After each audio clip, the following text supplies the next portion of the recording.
Welcome back to my channel. In this tutorial, I'm going to be walking you through how to create your own basic calculator.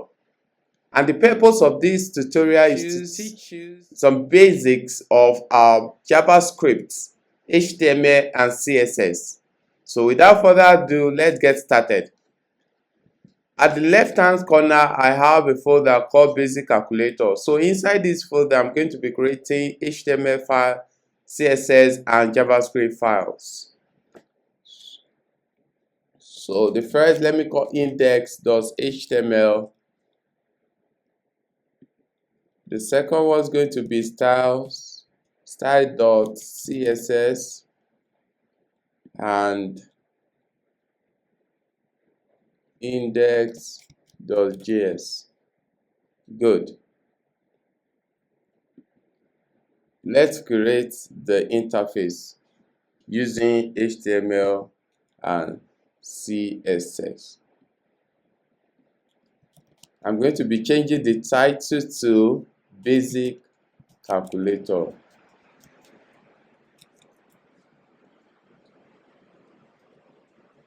Let's say container.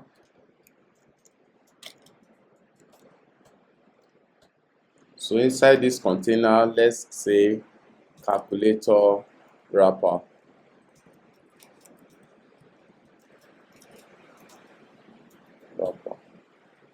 Okay, good. Let's run this first. To run it, I will right click on window. You right click on this file index.html, or Mac, hold your control and click on it, then you open with live server. Same to the window. So we have basic calculator and we have it here. So let's go back to the text editor. So let's link all these other files together with HTML. So to link the style, we use the link. So we've linked it that way. So we have the name style. So we don't need to change that. So to link the JavaScript, we use script source. So the name of the JavaScript is index.js. Good. All right. Let's see if these are rightly linked. Let's put this one alert. Let's say alert basic calculator brain. Good. So let's check for the style as well. Body background color black. Let's check that out as well. So good. So it's well linked. So let's equally remove margin, because by default it comes with margin. Every new project comes with default margin. So let's remove that margin, and also let's equally set box sizing to border box. Good. So let's open this side by side. Let me collapse this, then open this side by side. Good. Then yeah, so let's see our container. Let's put border to see what we have there. Good. So you can see take the full width of the screen, for the height no. So let's set the height. Okay, instead of, let's set the height on the border on the body. So I'm going to be saying 100 VH. It's good. So then we can now say height 100%. Can you see it now? Take 100% of the parent. Good. Let's leave this border first. We'll remove it later. So let's work on the wrapper, the basic calculator wrapper. So the width for this wrapper, let's set it to be, we're going to be having how many keys? 1, 2, 3, let's say 4. So if each of the keys we want to have 6 pixel, 6 pixel times 4, that's 20. Okay, let's say 6 rem or 3 rem. 3 rem multiplied by 6, 18 rems. 18 rems. And also the height. So let's set the border also to see what we are doing. So we can't actually see because it's here. So let's set the yeah, this container, let's set the display to be grid. Good. Then we can now say align item center to help us to centralize. Good.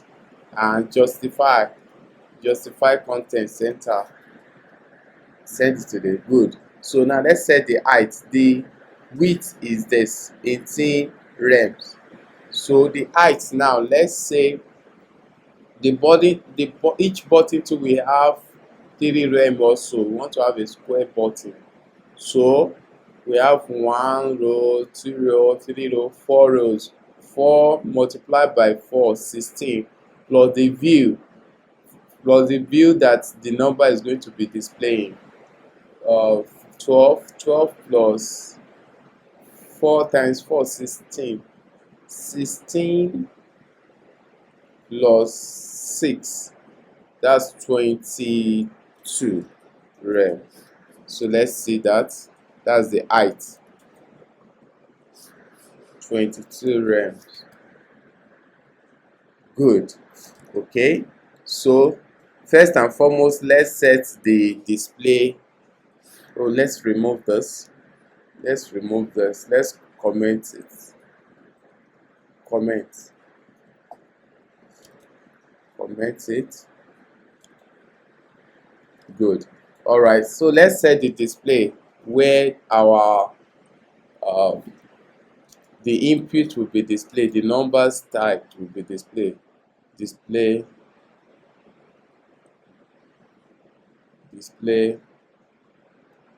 inputs. Okay. So let's come here, display input. Let's put it here first. Display input width 100%. 100%. Let's equally put border around this so that we can see what we are doing.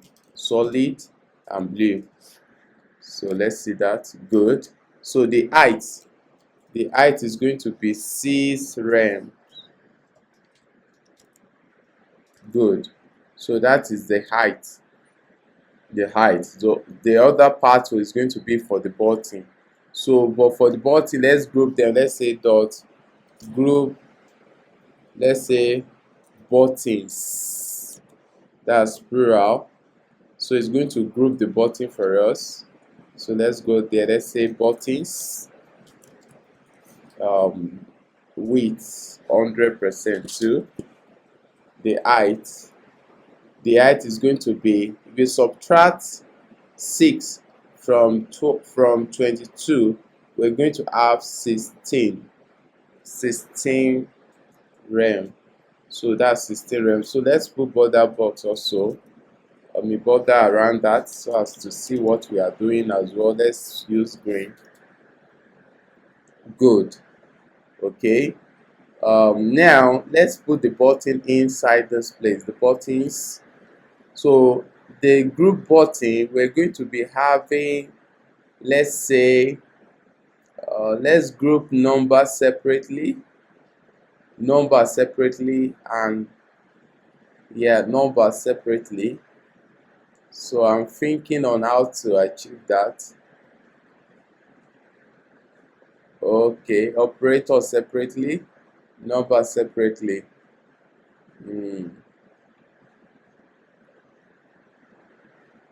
Okay, let's say dot numbers, numbers, good, and dot operations separately, good. So let's do that. Let's equally do that. You'll see what we are trying to achieve there. Numbers. So number will take how many? Let's say the width of the parent is 18. 18. So 18, we achieve that 18 by multiplying 6 rem multiplied by, okay, 1 2 3 4. 4 multiplied by 4 multiplied by 3. 4 multiplied by 3. That should be 12. 12. 12. So out of 4 multiplied by 3 is 12. So 3 multiplied by 9, 3 multiplied by 3, 9. That's 9. So the width of the bottle is going to be 9 rem. 9 rem. And the height is going to take 100% of the parent, of the immediate parent, which is immediate parent is, okay, it's going to be 16. 16. Is it button now? Oh yeah, immediate parent is now button. Yes, immediate parent now is the button here. Can you see? That's the parent for that.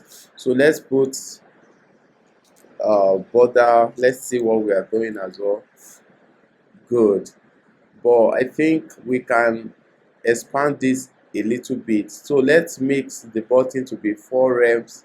If it is 4 rem, from 4 multiplied by 4, 16. 4 multiplied by 4 is going to be 16. Then let's say 16. 16. 16. So 4 times 3 is going to be 12. Good. Good. All right. So now what's next now is to create the button. Okay. So to do that, we need 1 2 3, we need 4 rows here. 4 rows. So let's create 4 rows inside the button here. Let's call it rows multiplied by row multiplied by 4. Good. So dot row, let's say, let's equally add this to see what we are doing. Let's change the green to red. And also the row is going to be, now what is the height of the parent now? The new height, the height of the button we have here is 16. So 16 divided by 4 rows, that should be 4. So meaning the height of each row is going to be 4 rem, and the width is going to be 100%. Let's see that. Good. Good. So we can create our button. So each row we have 3 buttons. So 3 divided by, what's the width of the width now is 12, right? That's 12. The width of the numbers, 12. So now let's create the button 12. So inside each of this row, we're going to be creating 4 buttons. So let's call it dot button, singular, button. Good. So let's put in, okay, button should, we are having 3 buttons each. So 3. Good. So we have 3 buttons. Now let's put the property button. So the width of the button, for the width of the parent, that is the row, is 12. So meaning if we are to have 3 buttons in 12, that means that we're going to be having 4 rems width of each of these buttons for each of these buttons. So meaning that we're going to be divide this one by 3. Excuse me. Divide this 12 by 3. We are going to have 4 rem. Good. Let's copy this. There's something we can actually use, but then let's see this. And the height of the button is 100%, which is 4 rem as well. Can you see? So but we are not having a vertical. It's going to be what? It's going to be horizontal. So let's change the row. The row display property is going to be display of grid. Let's say the grid. Then the direction, let's say grid column 1 frame 1 frame 1 frame. Let's see what that gives us. Good. So can you see it now? Meaning we might not even put the height and the width of this, so automatically the grid will adjust that for us. Can you see it now? Good. And if you want to give a gap in between, you can equally do the same. And what we did for this, we can equally do it for the row too, inside the number. Instead of setting height value and the width for this, can you see, we can actually set it on the number by saying display grid, then grid rows. We are going to have 1 frame 1 frame. Don't forget we have 4 rows.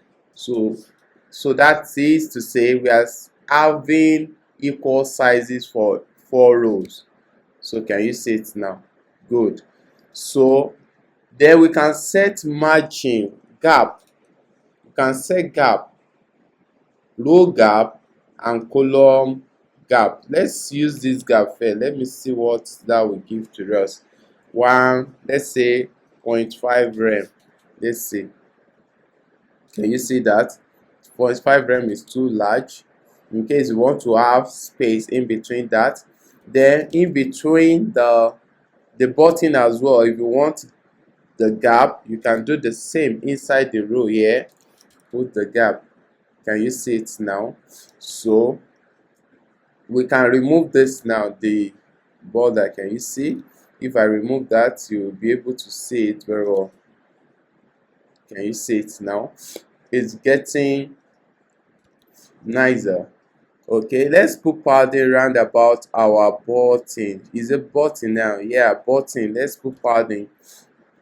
Should we? Padding. If you put padding there, it won't be touching this display if you want it that way. So if we want it that way, let's set padding round about our or gap in between this to the display and the button. So let's set gap. Where can we get that? We can get that done in the wrapper, this wrapper. So let's go to the wrapper. Yeah, this wrapper, let's say display is going to be flex. Then flex direction, if you look at it, it's going to change it to horizontal, but so you have to change the flex directions to column. Let's see that. Can you see it now? So now we'll be able to set the property called gap. The gap we're going to be supplying here to should be 2.5 rem. Can you see it now? So let's remove the this border in the box here now. So can you see we have the gap in between this? Okay, so now let's put the operations, but before then let's put some numbers here. 1, 2, 3. Let's check that out. Okay, we are having 1, 2, 3 showing, by default it's actually black. So let's change the color, the global color for all inside the body. Let's say color white. Let's check that out. Can you see it now? Good. So I think 1 should be where 3 is. 1, 2, 3, 4, 5, 6, 7, 8, 9. Okay, let's change that. That should be 1, 2, and 3. Correct. So 3. This will be 4, 5, and 6. Then 7, 8, 9. Good. So this should be 0, and this should be point. Then we should have equals to. I think equal should be here, something here around this place. Should we put it here? Okay, equals to, we are designing our own calculator. Okay, so this is it. So let's make sure that this number are the center. How do we achieve that? Inside this button class, let's move to the button class. Yeah, inside this button class, let's say display. We can use grid as well. Then grid will allow us to use align item center. Flex can equally do this, but let's use grid, then center as well. Good. Then let's increase the font size of the button. Font size size 40 pixel. Let's see that out there. Okay, very small. Let's say 18 pixel. Becoming bigger. Let's say 20 pixel. Okay, good. But however, we can decide, because 16 pixel is equals to 1 rem. I supposed to be. Let's look at that. So can you see 16? Let's change this to 1 rem and see how it's going to be. Okay, so it's still the same thing, meaning that 32 is equals to 2.32. That is 32 pixel is going to be 2 rems. So if we need 16 is 1, right? 16 is 1. I want 8. We want 20, because 20 is preferable. I think 20 is preferable. Let's see it again. 20 pixel.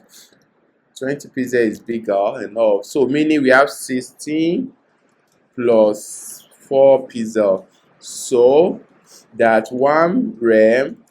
So meaning divide this one by 4, it gives us this. So meaning if we divide 1 by 4, we're going to have 1 divided by 4 is going to be 1 divided by 4. So equals to is 0.225. So it's going to be 0.25, meaning 1.25 rem. So let's remove this now. So let's remove that. That's a little of mathematics. Okay, good. Now let's work on the operation button. Let's go to the operation button too. Okay, now this is operation. We have 4 operation. The basic operation, that's minus, plus, division, and multiplication. So this is what we're going to be having here. Okay, so in order to achieve that, we're going to be, that's 4 button. So let's say dot button. Should we use button or operation? Let's use operation. Multiply by 4. Let's press enter. Then let's put in the operation, division, multiplication, addition, okay, subtraction, and depending on how you want to put it that on the button. Can you see we have it here? So it's going to be somewhere here. So we have this uh, excuse me, let's put border radius to see what we are working on to. P is solid and gray. So we have it here. So it's going to be a row. So let's see where they are in. They are inside, both of them, they are inside what? The rows, let's see. They should be inside what? Button. Okay. Can you see? Numbers and options, they are all inside button. So let's check, let's look at the button. Yeah, we see the button. So let's set the button grid to grid. Okay, then we can equally remove this, but let's check something out first. We can have, so we need it to be a column. So it's going to be column. So the first column we take 3 frame, while the option the options will take 1 frame. So let's set this one. Can you see it now? All right, it's only the width we need to. Can you see? We don't actually need that, but however, if you comment the width, it's still going to be the same, normal. So let's put gap also between this. That gap, don't forget the size of the gap we are using. This is the gap. So let's put it inside the button. Now we can remove the width of the button since we have successfully achieved that. So now this should be evenly distributed as well, this button here. So let's go to the option and see what we have there. So we have option. So to do that, go into the options property and set the display also to the grid. Is very powerful in this set now. So we say grid row, we are using row not column now. Row 1, row 2. Can you see it has already justified? So row 1, row 2. So let's just give it a grid row to be 1FR. 1FR. You see it's only 1, so you have to set it for 4 of them. Can you see? So that 4 of them will be evenly distributed. Good. Now let's look into this option and put border around it and see what we have there. Okay. All right. Good. Can you see it now? So let's put gap in between as well. Yeah, the gap is going to be that same gap. Okay, good. Then to make sure that this one is inside this box, yeah, me between, like we have 1, 2, we do the same thing. Let's just copy from here. Let's copy from the button, display and all. Let's copy it and paste it in here inside the option, not options, inside the option there. So can you see it now? Good. So now let's remove all these this border, this border, this border, so that we will now we can decide to put whatsoever thing we feel like putting. Now inside this button, don't forget the button, instead of showing pointer or this cursor, we want to show pointer. So cursor behavior is going to be pointer. Can you see it now? So that it will be clickable. And also for this one as well, do the same thing inside the option. So we have it. Can you see it there? Yes, we have that. Okay. So I think also we can make sure that it has an over, let's say button over property, button over, so that the background changes when we over on the button. So an option as well, option over,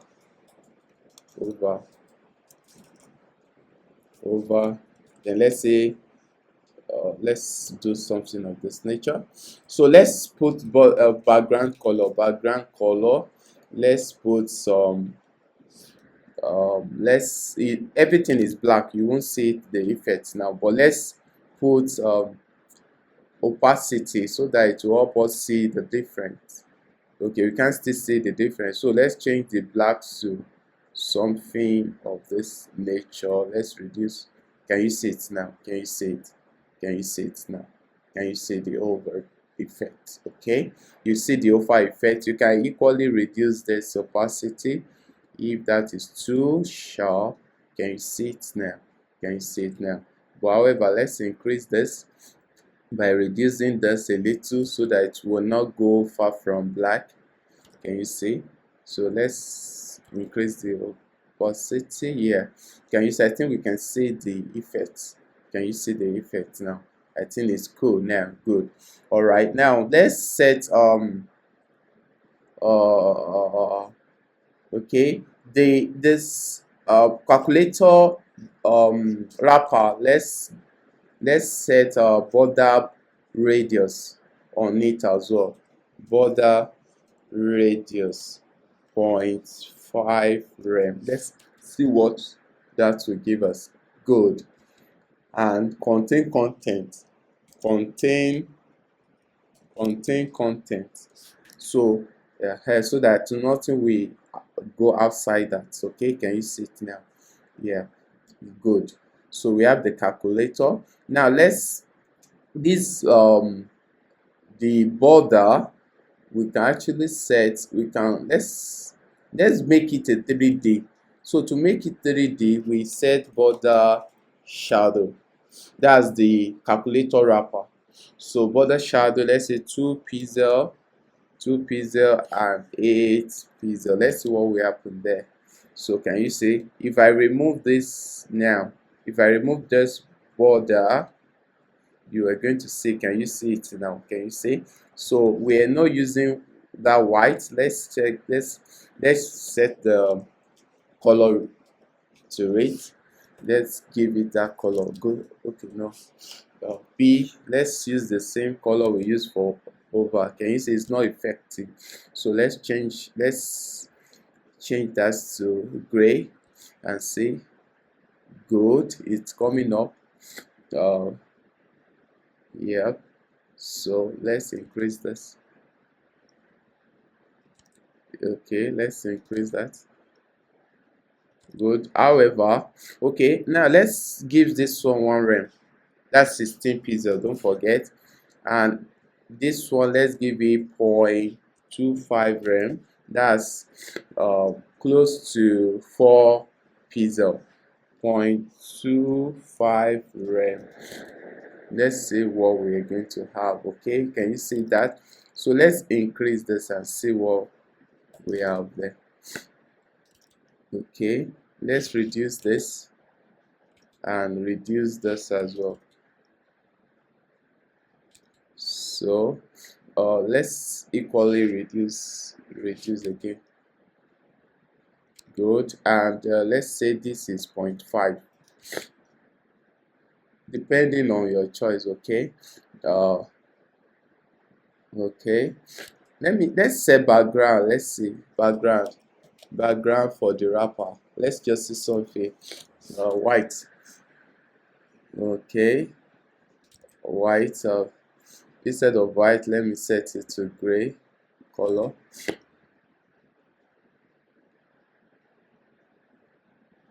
Okay,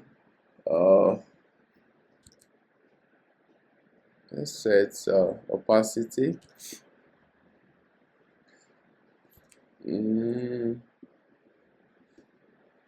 Let's set it here. Good. I think it's better that this way. Okay, the shadow, that's 3D. Let's work on the shadow again. Let me set this to be 2. Okay, so we have the effects like a shadow. Now let's equally reduce the shadow. Instead of white, the gray, let's reduce it a little. Good. It blends to the background now. It has blended to the background. So let's say 2 as well. or it's not. Let's say 4. Let's say 4, 5 then. Let's say 5. Good. Then let's increase this to 5. Good. And of course, we can say 1 now. Let's see how that's going to be like. It's too spread out. I don't like that. Good. I think it's better this way.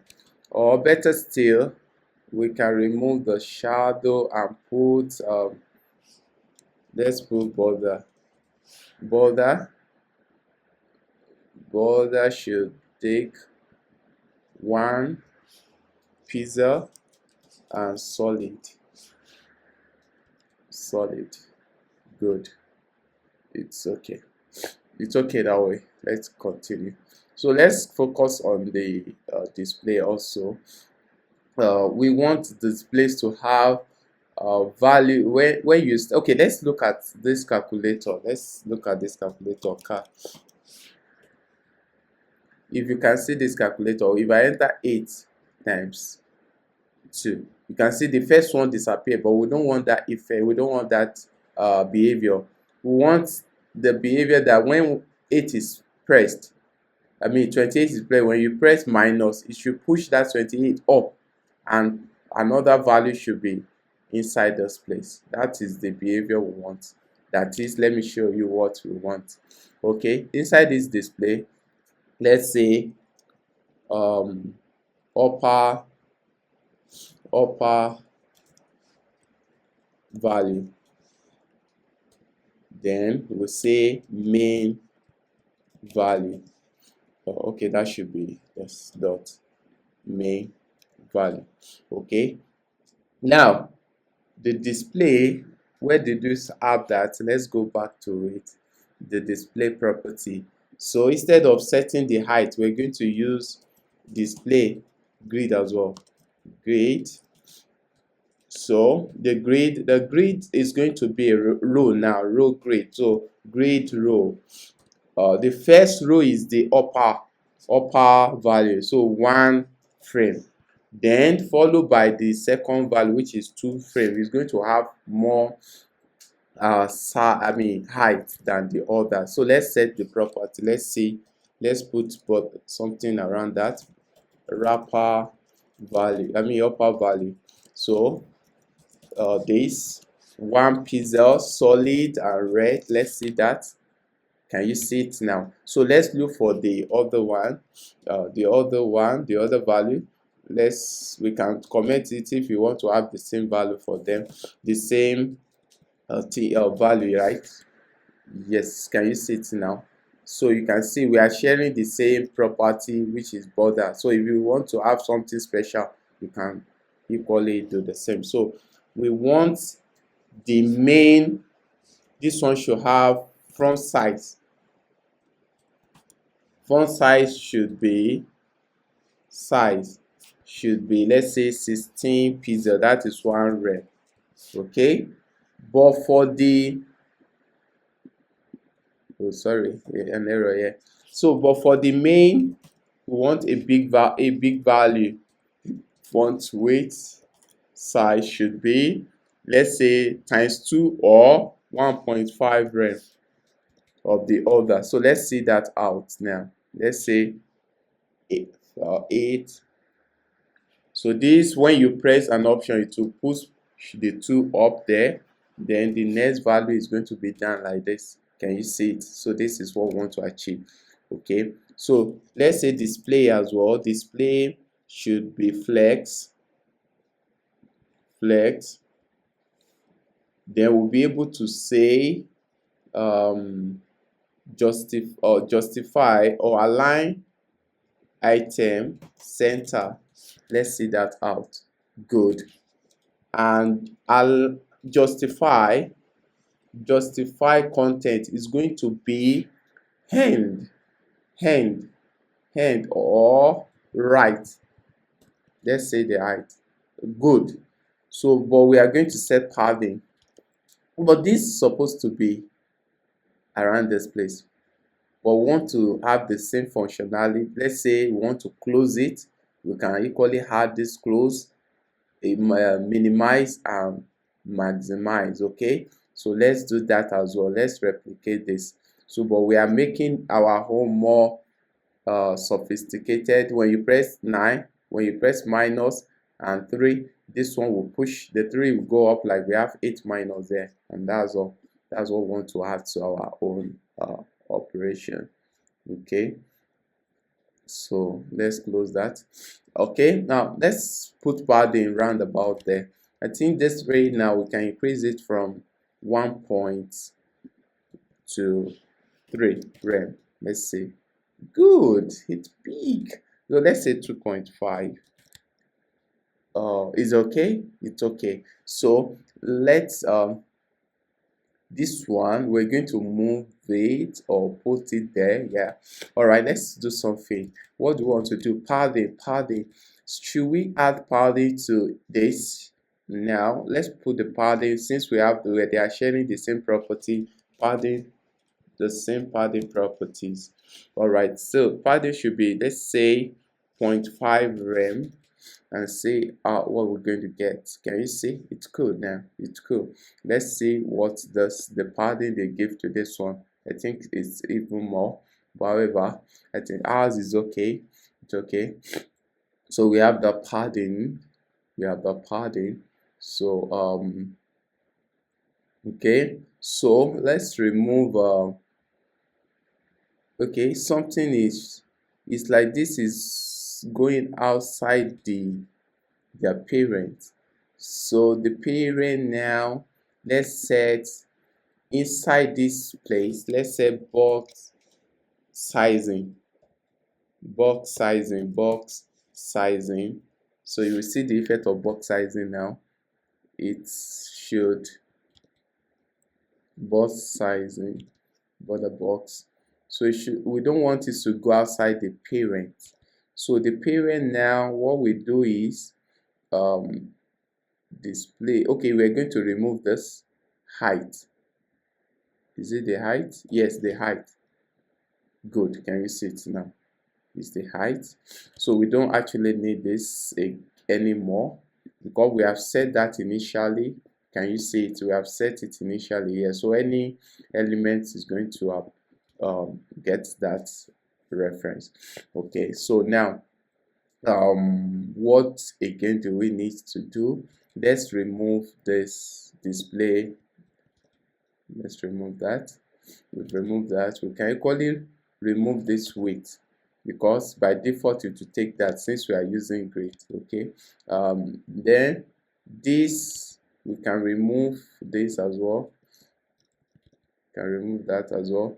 So good, but let's see something for the main. Okay, we can remove it. Okay, so I think we can set let's use the font family in the body section, font family, so that all of them will have the same area. I like it. Let's use this. Good. All right, now we are getting there. So let's put the close and open this thing. So to achieve that, I think we should put it in here. Let's cut this off. I'm going to say dot controls. Good.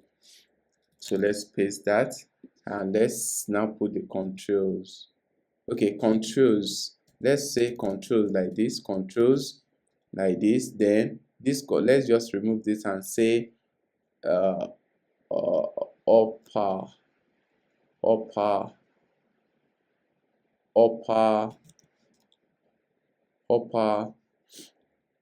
items. Let's see what we have there. So let's put something else so as to see what we have. Good. So these upper items, let's set the property for the upper item. Let's follow the flow after the display inside the display. So after the display we should have display grid. Yes, then grid, is it column now? Yeah, column. The first one, which is the control, we take one frame, and the second one we take the two frame. Good. Can you see it now? So also let's justify align item center. Good. Center. Then let's set padding. So instead of, okay, now padding on this place now, padding, let's see what will happen. Let's say padding should be 0.5 rem, 0.5 rem. So it's going to add another padding for this. Can you see it now? So but we don't want that to happen. We don't want that to happen. So what we're going to do now is to remove padding from this. Okay, you can just cut this off from here. Can you see it now? So it's going to be on main alone here, because this one has padding already. Okay, so the U now, we're going to put control, something of this nature, this cancel, open and all. So let's try that. Let's do that also. I believe you are enjoying the tutorial. So we're going to say control. So control is going to be three of them, three. So one is going to be close, which is times, the other one minus, the other one should be let's put plus. So plus means to expand, right? Good. We know how to achieve that. Let's do something regarding that. So inside this control, let's call a control first and set a property that will make them to be on an horizontal line first. Controls. Then let's say display grid also. Then grid is going to be a column now, column, so that there will be an horizontal layer. So one rem, one frame, one frame, and one frame. There are three of them. Okay, so let's equally put something and see the size is occupying in there. Good. So now the controls, each of the control will now have, let's change this one to pointer so that it won't be cursor, and also let's put border to see what we have also, solid and red. Let's see that out. Good. And equally, let's say display flex or grid, so that the wordings will be in between. So we have grid, and we have align center, and justify content center as well. So the text is going to be at the middle. Share. Can you see it now? So let's now set border radius 50%. Let's see what that will give to us. Good. But however, we want perfect dusting. So let's give gap. Let's see if gap will help us to undo that. Gap 5 red, so that we can have perfect circle. Good. Can you see? We have perfect circle. So can you see this one to have? We have perfect circle now. But circle is somewhat big, right? So let's say padding 2, padding around that, so as to see padding red. Oh, it's too much padding red. So we're going to do, let's say board sizing.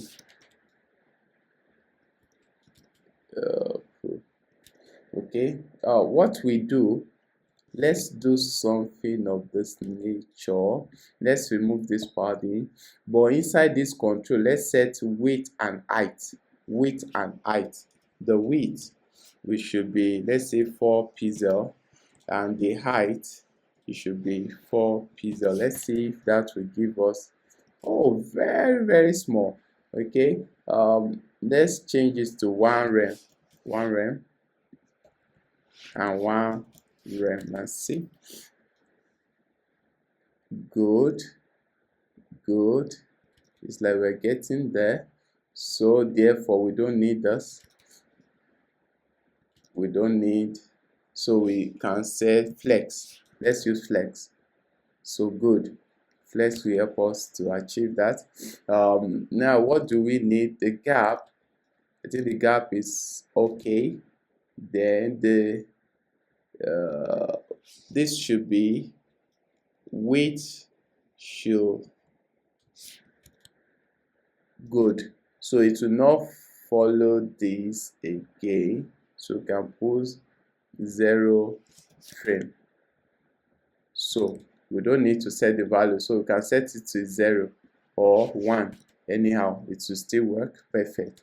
Okay. What again do we need? This value now, they are not at the center. Why? Let's see that. Let's try and use this here in here. Let's see what will happen. So it does not control that. Oh, let's remove it. It does not control that. Let's see if we set this to flex. Okay, it goes good. So I think now what we need to do, let's reduce the font size of the text. Font size to something medium. It's too big, small. I think it's okay. It's okay, small, right, good. But it comes up when you hover on it. Can you see it now? So that's, let's set that behavior as well. But however, before that behavior, each of those we have background color. So the first one is going to be close. Let's give another class close. This one is going to be minimize, and this is going to be maximize or restore, right? Good.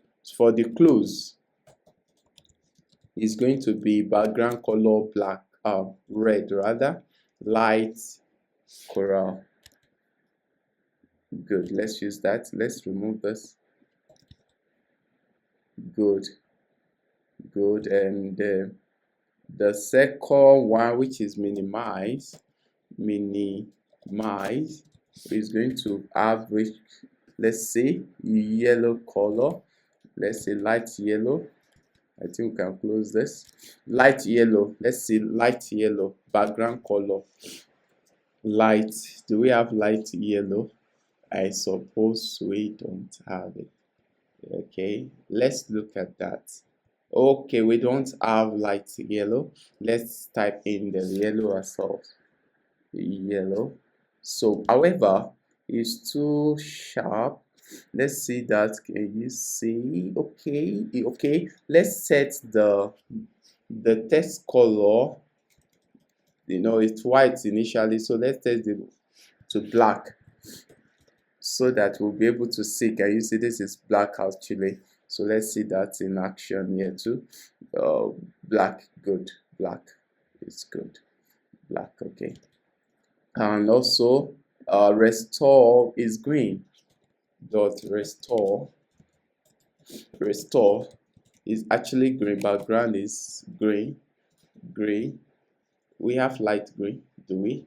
Let's check that out. Light green. Good.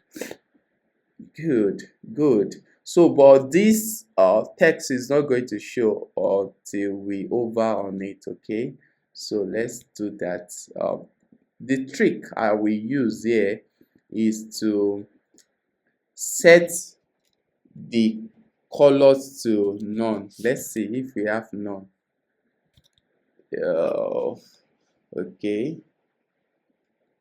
Okay, this is what we do. We set the color to be equals to the color of the background color. So meaning it's not going to be visible. Can you see it now? Can you see? For the yellow too, we're going to set color, the text colors to yellow as well. so it's not going to be visible at initial state. Then the color for this as well is going to be light green. So can you see they are not visible, but we want them to be visible when you hover on it. So we can use the major control, because if you look at the behavior, when you hover on one, all of them comes up. Okay, I mean all of them come up rather. So now we're going to do that here. We're going to say dot this control. Okay, that will be after. Let's do the control dot control color, let's say black. Now I see, let's try that out. Okay, over. So when I hover now, can you see? Okay, all of them, want all of them to come up. So let's use control then. Control over. Oh, okay, all of them should come up. So let's just use this. Let me use this. Good. For the close, I think it comes up. Good. So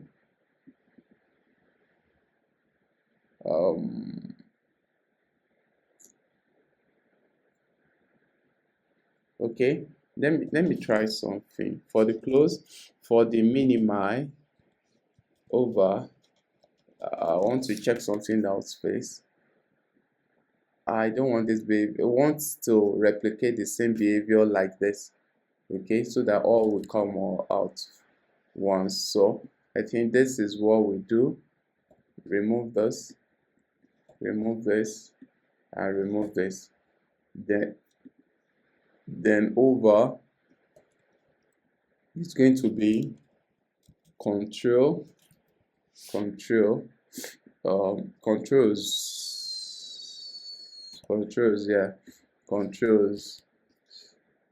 yeah, good. That is what we want. But however, we don't want this to show at initial state. So let's go to the controls.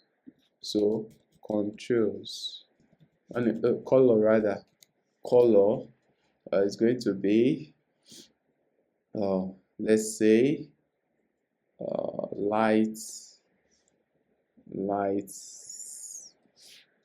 cyan. We want something that will not show.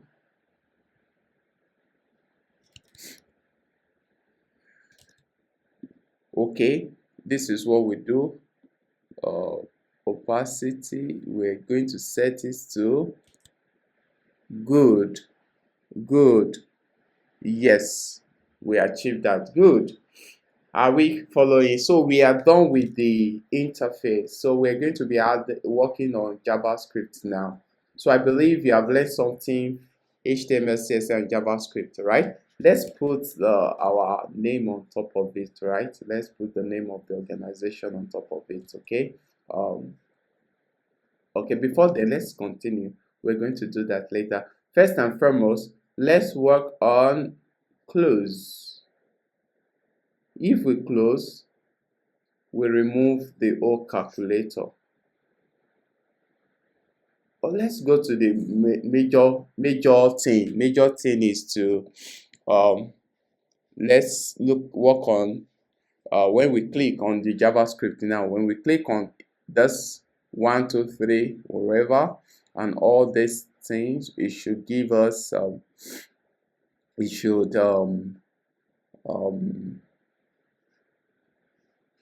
replicate the value here.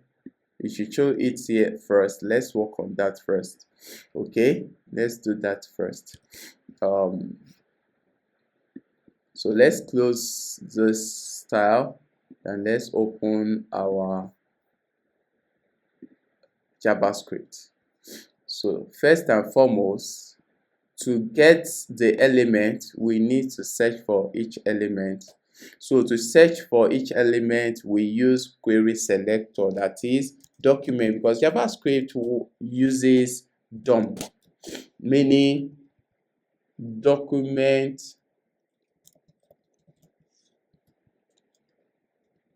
object model. So that is it.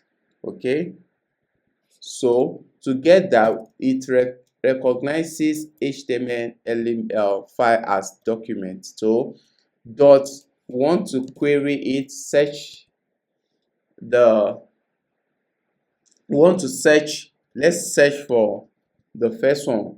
We can use query selector or query selector all.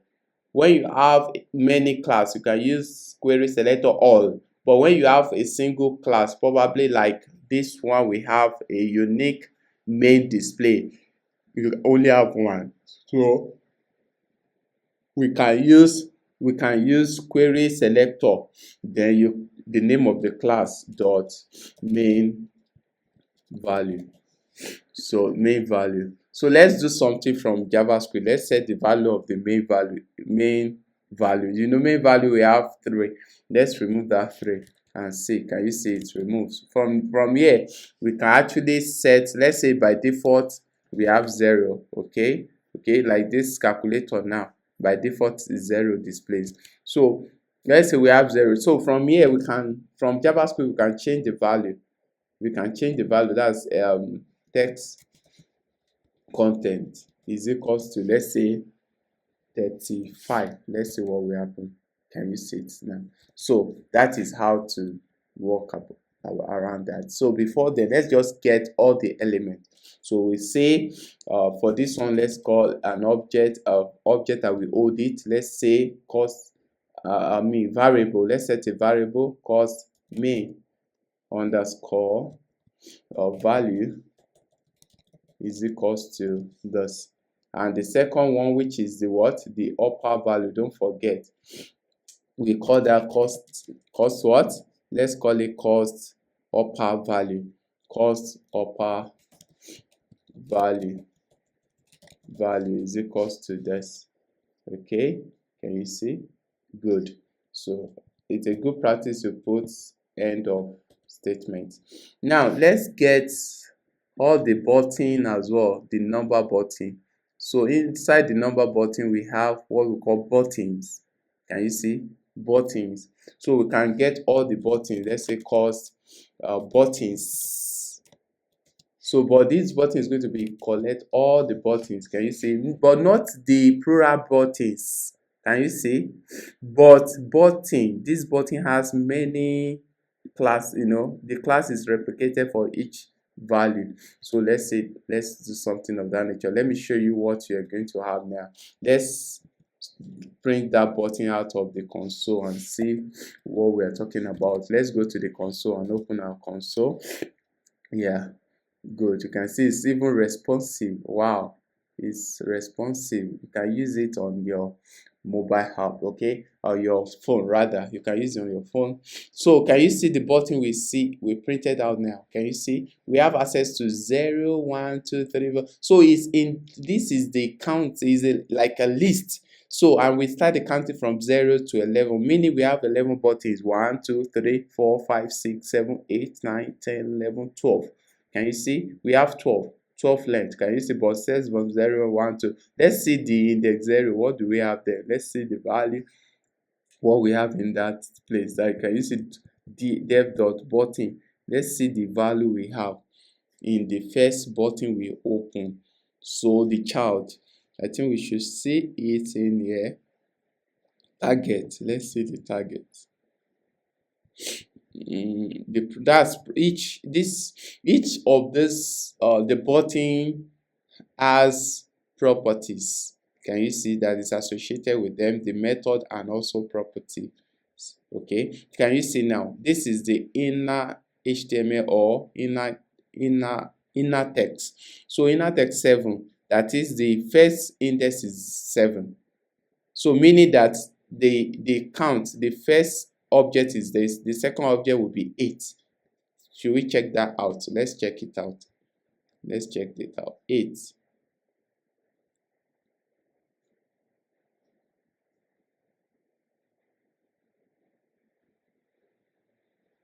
8. Okay, let's check the 8 out. Okay, the second count, the second element we have, which is this, is going to be 8. Let's see. Let's close this one. It's going to be 8 inner. Can you see? That's 8. Meaning this is 0, 1, 2, 3, 4, 5, 6, 7, 8, 9, 10, 11. Good. So these are the property we can play around with. So however, let's see what instead of capturing the inner text, I'm going to be using data set. Okay, data set. So let's use the data set.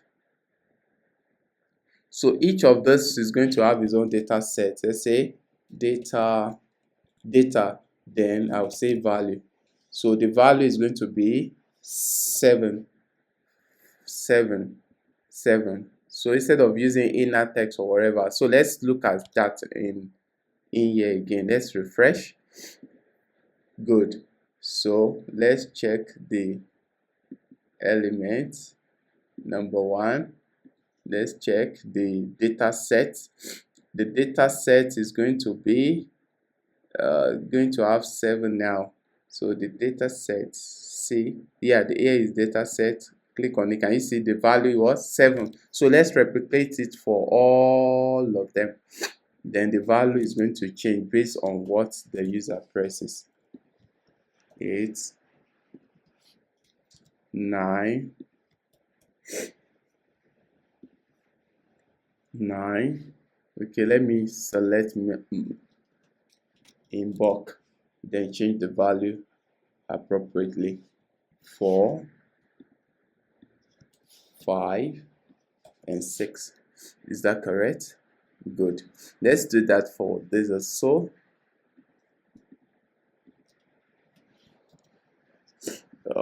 That to be 1, 2, and 3. Okay, good. We're done. So now let's see how the data set. Let's say dot data dash value. That data set. Let's say data set dot value. We can do that. Okay, let's do something of this nature. Not since it's all button, so we can only do it. Let's see, let me show you how to do that. So button is a group of buttons, so we can access each button using for loop. So button, so let's print each button data set. They say log out button dot data set. Can you see? Can you see each button 7 to 3, except for this ones that does not have. Okay, we can set value for 0 to data set value for 0. So we have 0. So let's see that out also. 2, we have 0, and we only have dots and equals to. Should we use that? Should we? Okay, let's look at this first. Let's concentrate on the value, this one first. So really I can access the value of the data set by saying dot value. So let's look at that. Can you see it now? Can you see it? Very simple. I believe you are learning JavaScript. Okay, so let me expand this. Why make this open also? So now the next thing I want to do, when you click on 7, it should update this value. Okay, let's do that. So we have access to this button now. Okay, so we can now set the listening. We can set button listener dot add event listener. So we have click event listener. When you click, that is an event. You can have double click, drag, and all. But the events, when we are showing the list initially, we say we have the property. Each button has properties. So now let's work on that. Let's see what we can get out of that now. So then this event listener take 2 parameters. It takes the name of the event you want to use, which is click. Then it takes a callback function. You can use arrow function like this, or you use this function of this nature. Either way. So, but I would prefer using arrow function for the callback. Arrow function. Can you see it now? So, is this arrow function that will listen. So let's print out, instead of printing the data set of all the value automatically, let's print it based on what you click. So it's going to be event. Let's pass an event here, e for event, e dot target dot data set dot value. So let's go back and see. If I click on 7, I expect to see 7. If I click on 3, I expect to see. If I click on 9, I expect to see 9. So can you see it now? Good. We are good to go now. This showing now because we did not have any event on this. Okay. So, but however, if I want to do that, I know what to do regarding that. We can say, we can set a, I can do something of this nature, like if this, we can use switch statement, okay. But however, let me do something of this nature. If this is this, then print. If not, don't print any undefined value. So can you see? Can you see? But if I click on this, you can see it does not print anything. Can you see? So that is that. So if statement can help us to handle that. Okay. The next thing we want to do, we want to update. So when I click on this, I want to update this. Okay. So let's do that now. To update that, what do we have? We have the main value. The main value. So instead of printing it on the console, we say main value is equals to this. But however, you can't just do it like this. It won't work. Can you see? It won't work. It will say it can't what? Assignments to constant variable at what? This is a constant variable, but we are not actually assigning value to the constant variable object, but rather it's one of its property, which is inner HTML, or you use the text content. So let's look at that. Can you see? Can you see? It changes it, but it's still not doing the behavior we want. Can you see? Let me show you. If you press 5 and press 8, you're supposed to append them like this, okay? So now if you press 8 and 6, can you see it's not doing that? So we're going to work on that. So what do? We just say, let's ask question. If main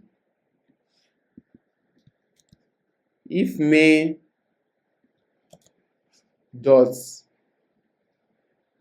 text content is equals to 0, then we want this to happen.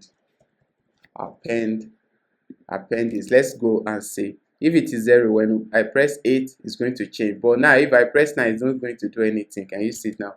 So else, for it to now take more value, what you do is to, can you see it? So you will see the magic now.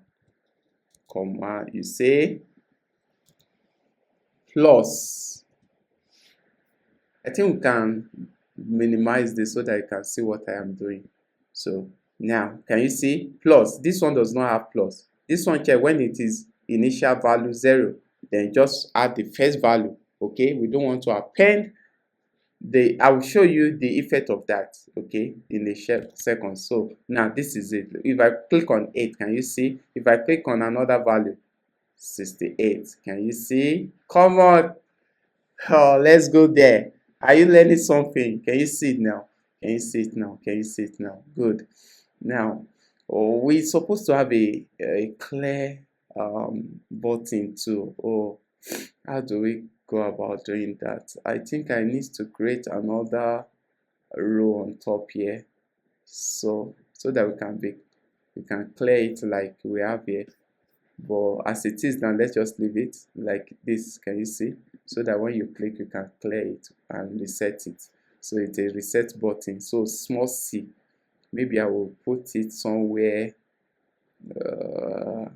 Okay, okay, okay. Should I? I'm thinking on how to achieve that. Okay, let's continue with what. Okay, now let me show you. If we don't check this condition like this, look at what will happen. Let's assume we are pending like this. Let's assume we are pending without checking that condition. If without checking if the main value is equals to 0, look at what will happen. Can you see? 8 is going to be, the 0 is going to be leading. Okay, so that's why we need to check that. Okay, so now can you see 8 is not leading, but 0 can come, or 0 is not leading rather. All right, now we have achieved that now. So it is expected that when we click on either of these operations, okay, it should push this value to the upper value screen. Okay, by default, this upper value screen, we can remove that value there. We don't need initial value for that. We can remove it, but I just show you what we expect to have. We can remove that. Okay, we can remove that. Okay, and also I think okay, we can remove that. We can remove that. Don't let me make things complicated. So let's follow this. So now when I click on this operation, let's get this operations tool as we got this button too. So what is the name of the operations, or operation rather? So it's called operation, not operations. Operation is just a group, but operation. All right, so let's do the same. Cost operations is equals to that. So but it's not operations, we are getting the button inside operations. So this is operation. So now we do the same thing that we did for this. Okay, so let's do that now. Let's say operations dot array. So array, for each will help us to get each operation, okay, like we did for the button. So now the first thing we need to do, set or is event listener also on the operation. So it's going to be click, not change. Okay, click, then the click. So this one is showing error, we have to close that. Okay, good. So click, can you see it now? Click. Now if I click on the button, let's see what we have. Also target, that target dot inner, we can use inner, but I would like to use data object as well. Data set. So let's use data set.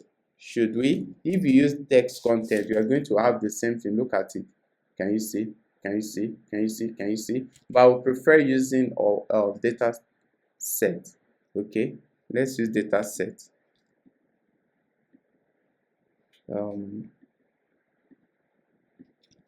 So it's going to be data operation.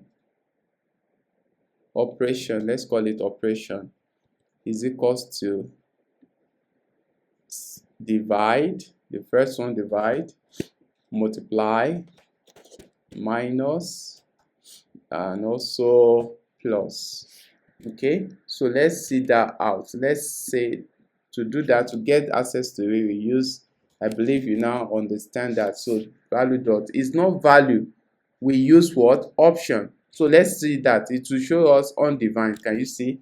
It's not value in this state, is what is option. So option is what we use for that. So let's see. Can you see? Can you see? Can you see? So now inside this place, that is where we want to push. When I click on, let's say 5, divide. So this 5 moves immediately after I click on divide, it moves it to the upper value.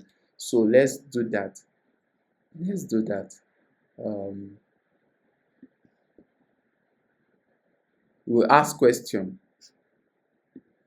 The upper value now. Upper value. if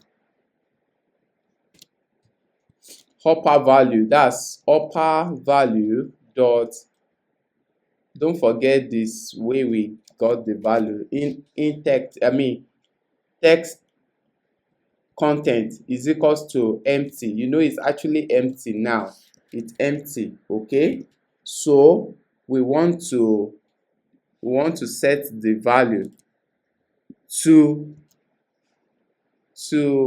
what we have, to equals to what we have inside the main item. Okay, main dot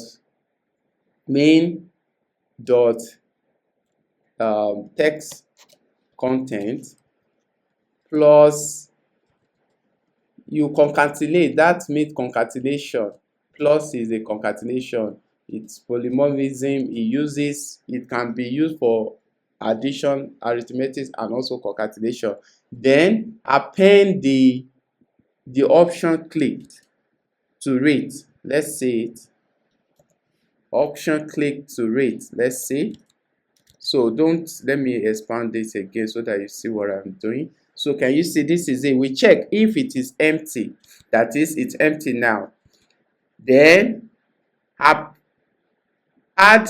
set the value, the new value to rate by collecting what we have inside this place, put it on into rate, then add the operation as well. Then this is to gap both value and the operation. You are going to see in a file. I'm going to go back and show you what I mean by that. So let's assume we have 8 divided by, can you see it now? It moves it. If I press times, it won't work again because we asked if it is empty, but now it is not empty. So else, let's say else. Let's make it dynamic. Okay, let me show you something again. What makes me to put the space? If I don't put this space, I just put plus. Look at what will happen. 5 divided by, can you see it? Very touching, they're touching each other, no space. So it's not the best practice. So you have to put space in between. Can you see? It's good that way. All right, now else, let's now say else. You know, when I click on other option, it's not working again. You only take one option and forget about other thing. So let's say else. Else is going to be, it's going to change the value again. It's going to change the value. Let's see. It's going to dynamically change other options too. It's going to change it to other value. Okay, let's look at it. Let's look at that. If I do this now, can you see? Can you see? Dynamically it changes it. Okay, okay. So initially it was showing that. Can you see? So it is dynamic in nature. Good. So what else can we do now? What do you think we can do next? We should remove this value. This value should be removed.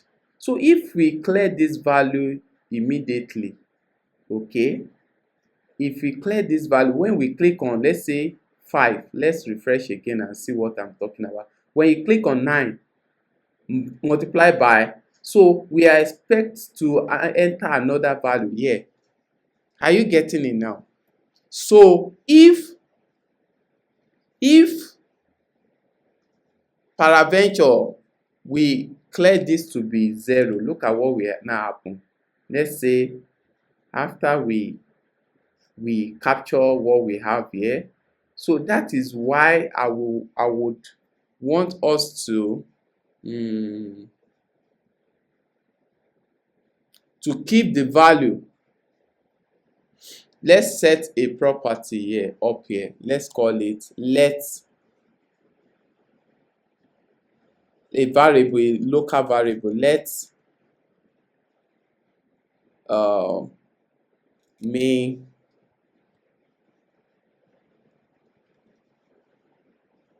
user input value. Let's say input value equals to, let's set it to be none.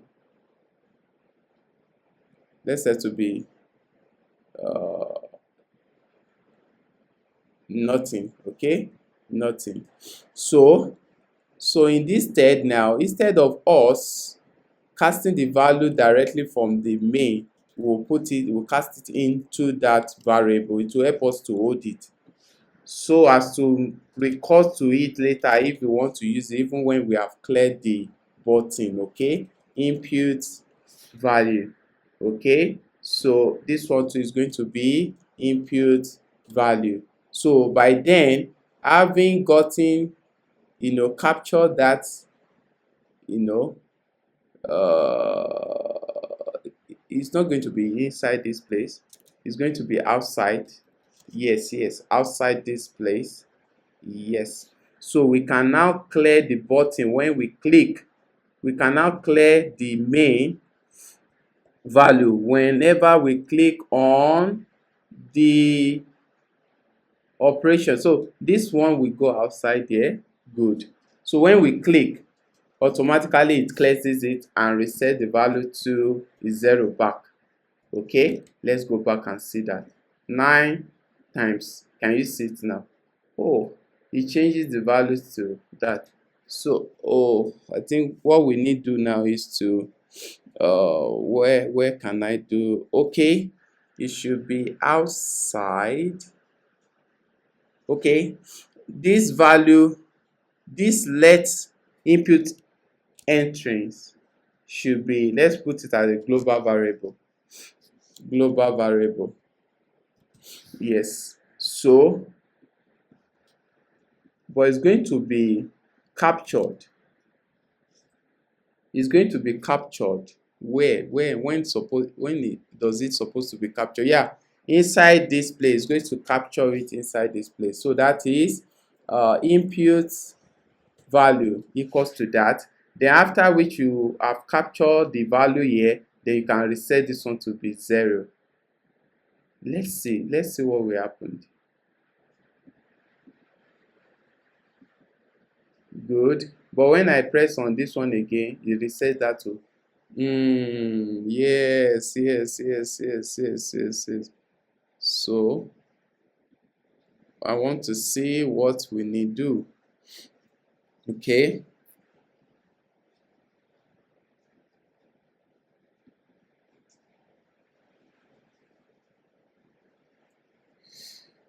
Oh.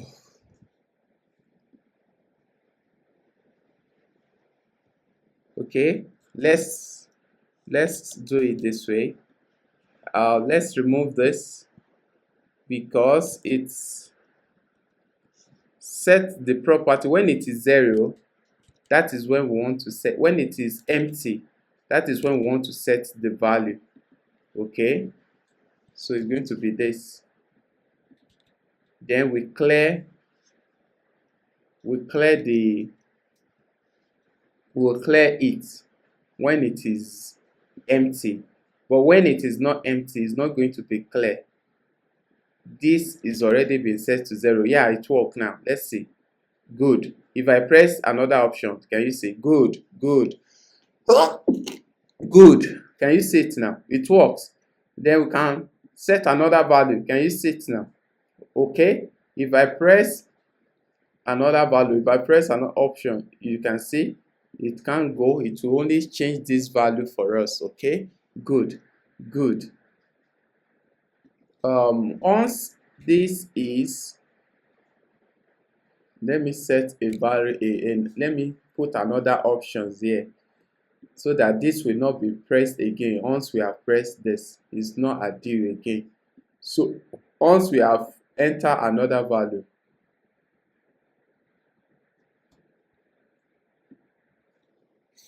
and it is not 0. Okay, should we make it dynamic? Yes, let's make this dynamic. Let's make our own calculator more robust. Okay.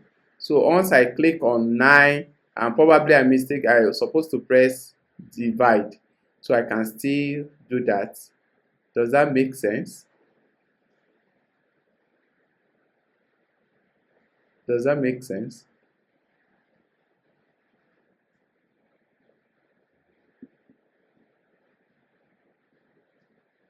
Okay, we shouldn't be able to click on this again. Let's see what I can do.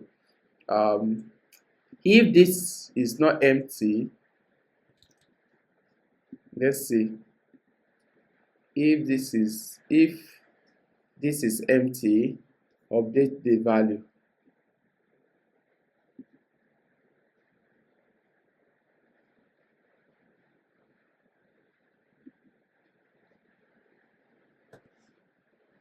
Update the value.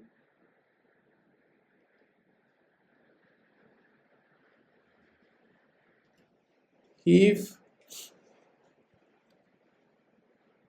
else, if else,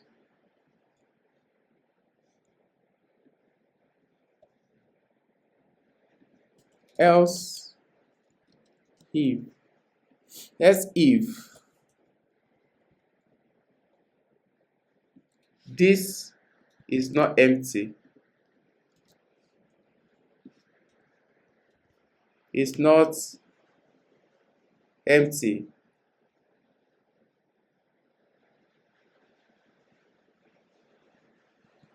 and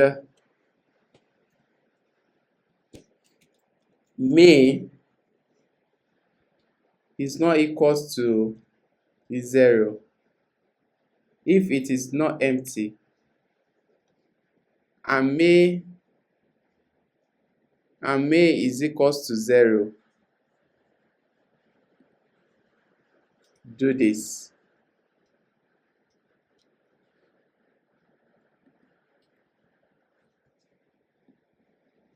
Okay, let's check that out. I think it's better this way. So it's else, or if else rather, if else. Okay, let's just say, let's see how that you can alert. You can change the operation again. Okay, let's do that. 8 divided by, we can change it, we can change it. Once this is not 0, let's try. Can you see? You can change the operation again. Okay, good. We're perfect now. So now what we want to do is to, when we click on equals to, you should sum these two values together. That's all we want. So without that, let's look at that. To do that, it's going to be in here.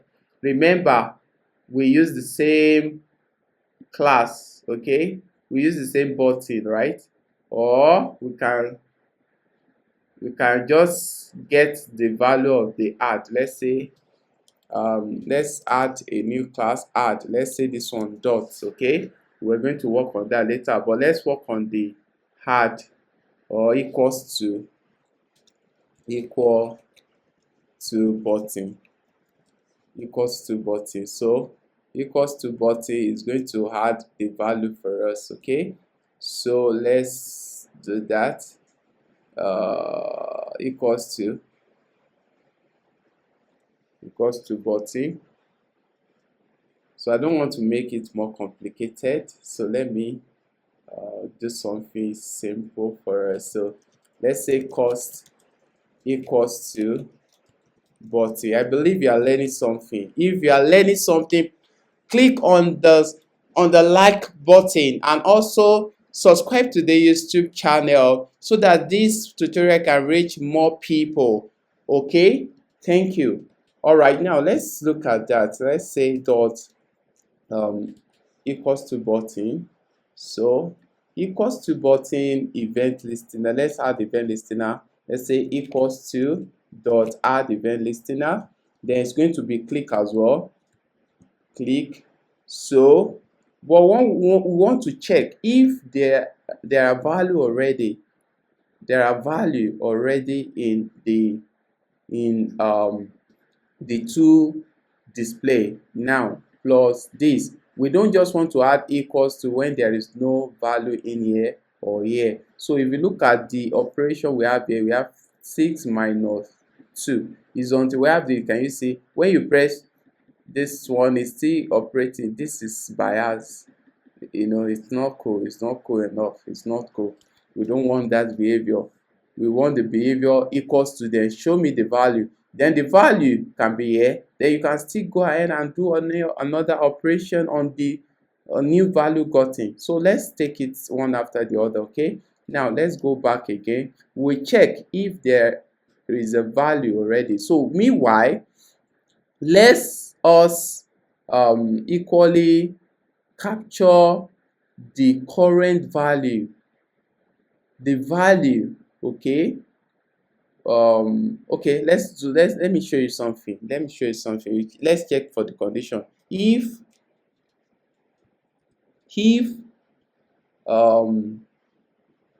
upper value does this is not empty and the main value is not equals to 0, that is when we want to perform addition.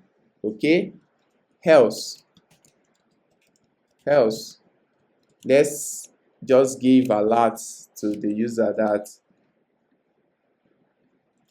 enter the two operands. Okay, operand means value. Okay, the first value you want to add and the second value. So let's see, can you see, enter the two operand. Okay, so now if the user have entered the two operand, don't forget, wait, let's see out the value. Let's say of don't forget that's user input, that's input value plus, let's concatenate, plus the main dot index content. Let's look at that. Hope you are following. Good. So meaning even this is not what we need to check for the value. Let's see if you can check for the input value already. Input value. Okay. Oh, no. So we check for the input value. If the input value is not equals to empty and this one is not equals to 0, so let's look at that. If I press now equals to, it's going to say enter the two operand. If I enter 6, let's see from the console, look at it, put your eyes there. Good, it shows 5 6. However, it's not showing the operand, right? Let's, in order to capture the operand that we pressed, so it means we are going to be using the former this one, upper value. Let me just copy upper value and put that. We're going to see that in action. Don't worry, I'm going to show you everything you need to know here. So equals to, can you see it say enter operand value? Okay, meanwhile operand value, can you see? So this one is not actually operand. We have not selected any operation yet. So let's equally capture that. So how do we capture that? Okay, so to capture that we use else. If so that we know that you have not entered the operation. Okay, so to check that, it means that this one, we don't have this one, this is still empty. Okay, if this is equal to empty, then we want to say copy and paste now. Good, we want to say you have not selected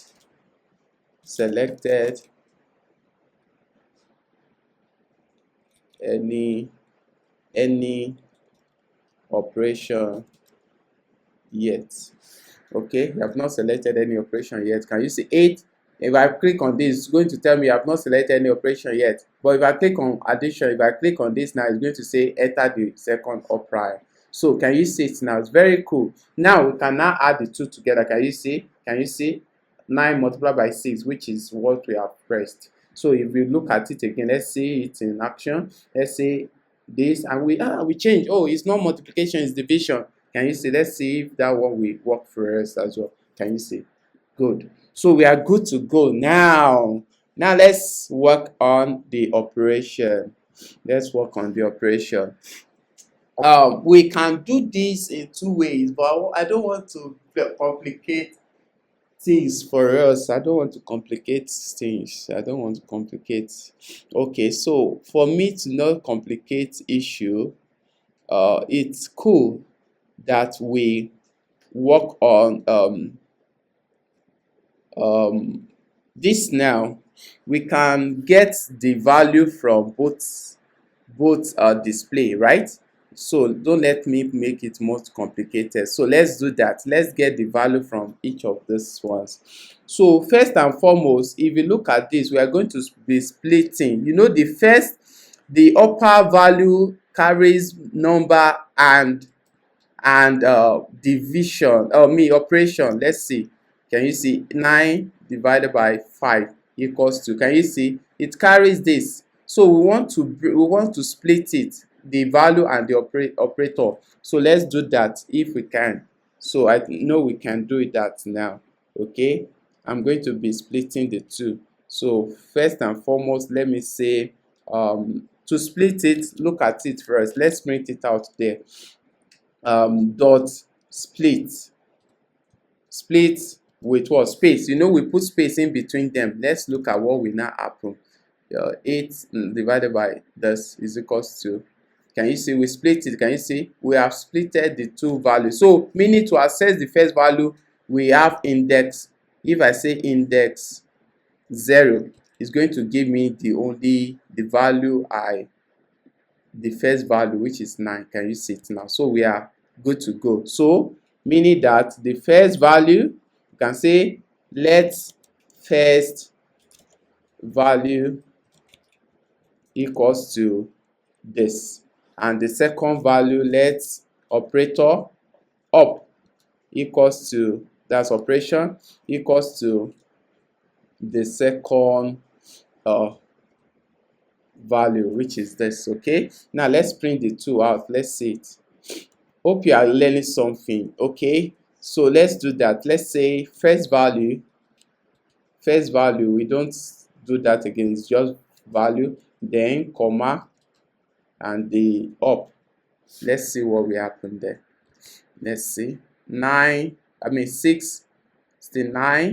times 5. If I click now, can you see? Good. We are good to go. Now, the second value can now say second value is equals to, or second operand. First operand, second operand. So I believe you get it now. So it's going to be main, not upper again. The new value, main value dot in text. Let me use text. I like that. Okay, we don't need to split this one. Good, we don't need to split that one. So now let's look at what we have there. So let's say comma, second value, and see what we are going to get. 9 divided by 5. Cool. Can you see that now? So what we need now is to put equals to and sum our value together. Okay, can you see, to get the value which we want? Okay, all right, let's do that. And meanwhile, if you look at this, it's not going to hard because they are string data type. Let's check for the value, because this must be an integer value, but let's check for the type. Say type of, let's put it, let's see what the type of the first value. This divided by 6. Can you see? String. And string value cannot divide one another. Okay, so it takes string, it takes integer and integer for us to do arithmetic. Can use the string. So to convert that, we can actually do that. So what do we do? Let me show you. Just say parser, so that we can see this thing. Pass int. So let's look at that. Pass int. I still want to print the type so that you can see the type when we, so that you will appreciate that. Can you see it's not a number now? So to convert this one is simple. What do? Just say that is what they call typecasting. Okay, let's see it. 9 times 3 is equals to, we say we have not entered. Okay, you can't change the opera. Oh, sorry, is equals to, I want to press. So number. So we can do the operation now. So let's see if we can do the operation actually. This does. Let's remove that. So we can now perform the operation now. So, but however, this we can't use up to do the operation. This, can you see? Let's see that. Can you see? Is also a string. So let's see what we're going to do. We're going to be using so having known that we can convert the value like this, so instead of leaving it this way, we can just wrap this. Let's see, if instead of converting it from here, we can wrap this value. Can you see? Wrap it with that pass int, and this also pass int as well. Okay, so now let's remove this and see the type if it will not change. Type of, and this also type of. So let's see, 6 times 5. Can you see number? So we have successfully converted that to that. So now let's continue our operation. Now let me say, we can comment this later. You can say this is to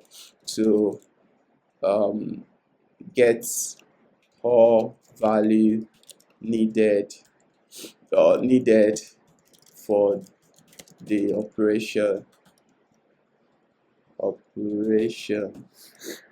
Now, and we did. Okay, now let's use switch. We take this operation, then we check for each cases. The first case is going to be division. So if it is division, we want to add the value together. Meanwhile, we can save the result. Let's say result is equals to 0. Let's just set the result to be 0. Okay, now result can now be result is equals to we are not converting it. Okay, we have done that already. First divide by second value. So this is what we're going to be replicating now, comma. So paste this also. Is going to be, if it is multiplication, just say multiply. Then second, the third one is going to be minus. If it is minus, then the last one is going to be for plus. If it is plus, check if it is plus. Then lastly, default, we can just we can leave this one like that. So let's now print the result. Having completed this, we are going to reset all the value. So the main result now, the main we're going to show us the result like what we have here. Let's see. If you say 8 plus 2 is equals to 10, it's still displaying the main. So it's the main that is going to show us the result. Okay. Now let's, after which we have compute all this, checked for this, then the result can be printed out here. So let's say main value dot in text, I like that, text content is equals to the new value, which is what? Result. However, result is not a string, so it might not show the result. Okay, it shows, can you see? It shows the result actually. So now we can let's say something now, plus result. So result, having gotten the result, we can clear the upper one. Now let's clear the upper one. So to clear the upper one can be cleared from here, having gotten all the necessary value here. We can now say upper value dot text is equals to empty. From here, we can clear it from here already. It can be cleared from there. So let's go back again and see the result. Let's say 5 times 2. that should give us 25. 5 times 2 should give us 25, right? Oh, 5 times 2, 10. Sorry, we are right. So divide by 5 is give us what? 2. Correct. It worked perfect. Good. Please click on the like button if you enjoyed this tutorial, and also if you have not subscribed to this channel, please click on the subscribe button, subscribe to my YouTube channel, and share with your friend. Okay, and so that YouTube algorithm will be able to push this video forward to more people to view it. Okay, thank you very much. All right, let's continue now. You can see now we are getting to where we're going. This will give us 0.5, which is correct. So now this value should be let's convert it, let's make it a proper value, because this if we check this the type, let's look at the type of the result. It's going to be a type of, let's say, result is going to give us let's see, times 2 times that's 18. So it gives us number. It's supposed to be string actually, but it's taking it that way. So to convert it to string, we use pass. We can use pass, I think. Okay, we can't use that. What we do is to just do plus string, just to do something like this. Let's see, it's going to give us, let's say, times 5, which is 30. Can use a string, which is cool. So this is what we're going to do. So let's do that to make sure that we have we take track of that. So that is all about the calculator. We have created the calculator. Okay, you see, divide by 3. Divided by 3 give us 6. 6 times 6 give us 36. And divide by 4 will give us something, or 9. And 9 minus 3 give us 6. And 6 plus 6 give us 12. Can you see it? 12. Perfectly. Okay, now we are yet to add dots. Okay, let's work on dots. Okay, let's see how we can do that. So don't forget the dot. I equally use dot as a data type, or is it data type? Okay, dot button. Let's say dot button. So let's see how we can undo that as well. Dot button. Now that we want to be using what's it called? We want to be using float, because integer can only convert integer. Let's look at it here. Let's say pass int. Probably we have, let's say, we have string of 6.5. Look at what that will give to us. 6.5. Can you see it returns 6? But for us to maintain the decimal value, we use float. Okay, can you see it now? So now, instead of all using integer here, let's change this to float, so that since we want to undo decimal value as well, float. Good. Now we are good to go. Now let's go back and get the decimal value, and decimal value must come immediate. Okay, can actually come in either on the top of the up or below. Okay, so we won't set restrictions to that. Let's see that first. Let's see that. Where am I going to go now? Let's set a value there. Let's say dot equals to, dot is nothing, we don't have anything yet in it. So inside this button, when we are clicking the number, I think we can equally add a data type of dot. Let's add a data type of dot as well.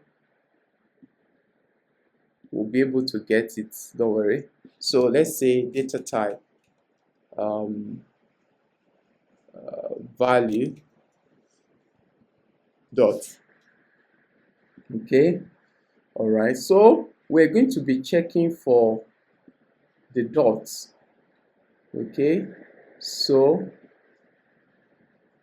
this one shares if value. So we say if this is this, then do this, good. Else this, then we're going to be checking here. If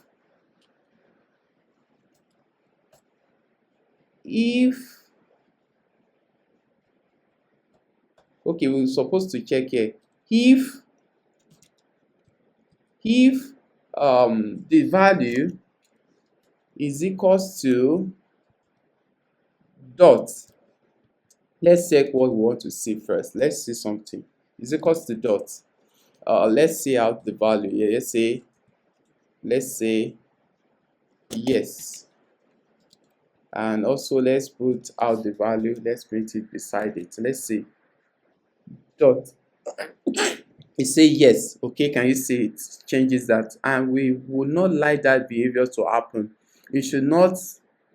It should push. It should be 0.1, not dot. Okay, so how do we undo that? How do we undo that? Let me say um,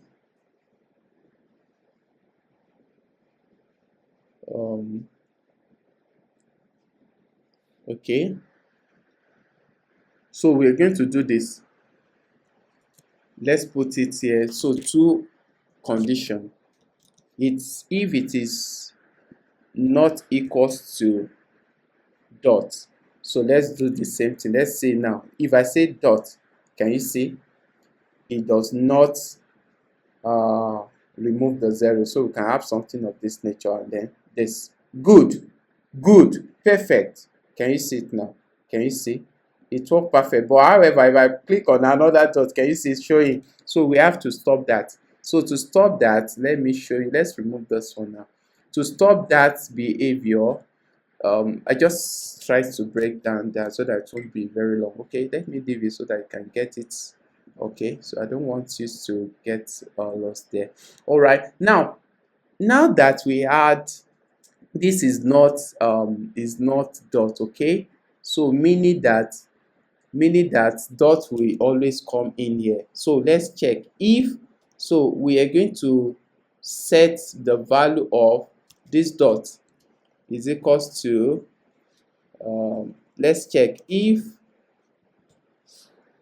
it is dot, then dot is equals to dot.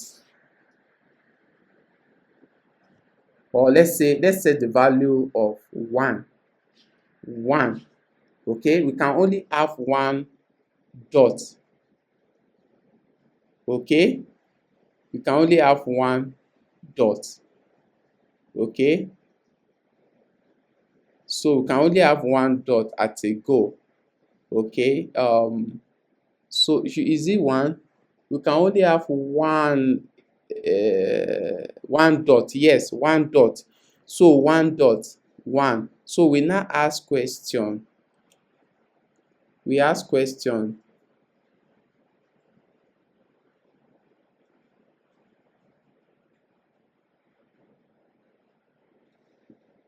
We only have one dot. If it is dot, we append.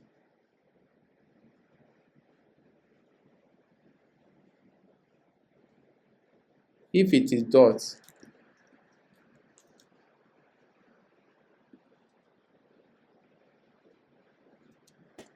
and dot is equals to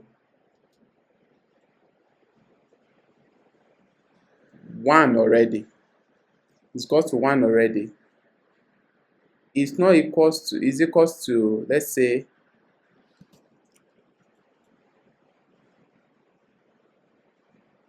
is equals to, how do I do this? Is equals to 0.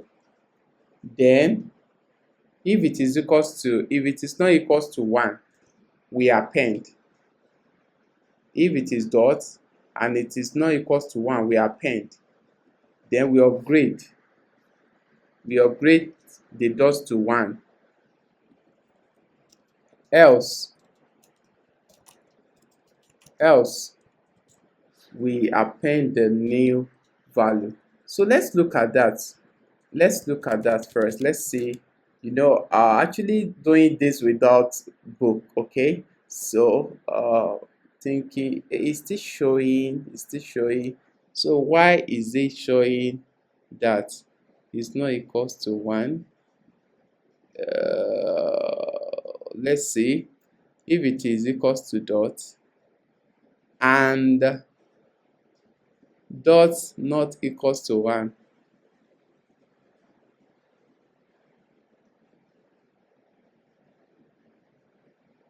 But I think this one has been updated, right? Okay, let's use conditional is dot false. Let's use this is dot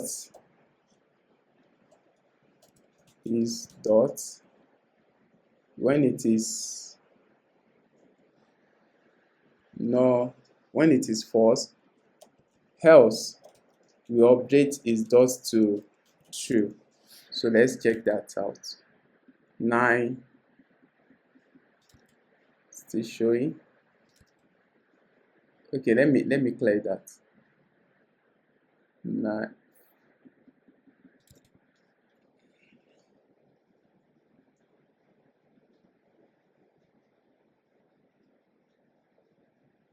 Okay, let's check the condition. Else if if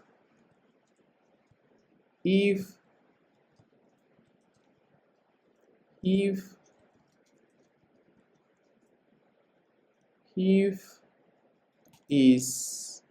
dot if is dot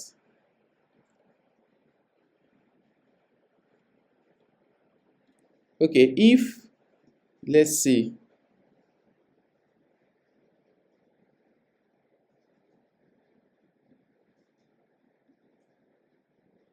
if this and this append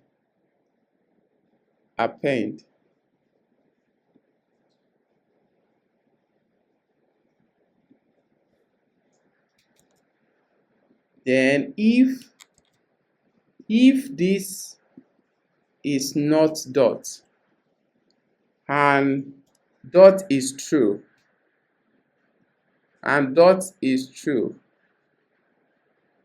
append this. Let's see. Good, you can't have two dots now. Good, it works. So let's say 2 points. Okay, now that it's now working. Good. So we have undo this. Can you see it now? That is, we check if it is dot and the dot is false, then it append. Then it set the is dot to true. Then now when it press it again, since it is true, since this one turns to true, it's not false again, it won't come here. Then it moves to the next row, which is else if.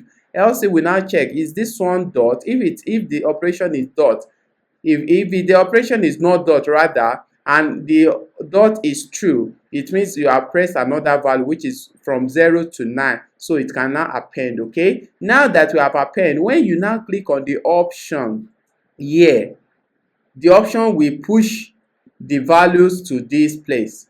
Then we can still use another dot now, so you can see it's not clicking because the is dot is true. So now we are going to set it to false when you click on this option. Okay, when you click on this option here. So let's look at that. When you click on the option, so where do we do that? It can be, we can put it anywhere in this place, in as much that it pushes the value already up. Okay, now let's do this. We can put it immediately after this, after each click. Now we can say is dot equals to false. Can set it to false now, so that we'll be able to, now can you see 5 point this, but I can't put plus another dot again. But if I say times 2 points, can you see I can put another 0.5, so I should have the answer. Can you see, which is correct? So we can have 2 points. Wow, we are good to go. If divide by 2, we have that. Okay, good. Now I think we are done with calculator.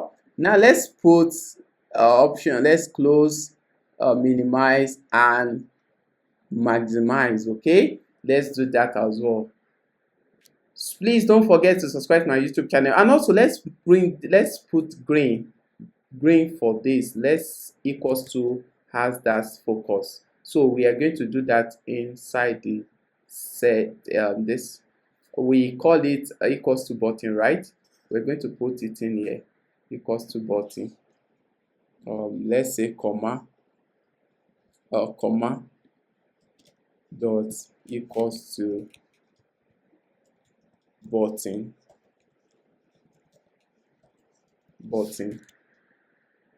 Can you see that? So it's like it's too sharp. Let me do it separately. Let me use it as well. So light color, background color, light green. For light green, I'm going to be adding the opacity. Good. What should I do? Should I leave it that way? Let's see. Okay. All right. Can just do it that way actually. So let's reduce the good. So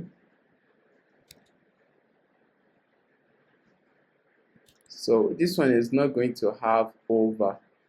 The over will still be the same value. Okay. So let me do it this way, comma var over. So both over and normal is going to be normal stuff. So let me copy it because of I need to put it after this button so it will be effective. So it won't change. Can you see? Except for this one, but this one remains. It remains. So can you see it now? There's other thing we can do actually. Let me see if we can go about doing it now. Let me say this one, option,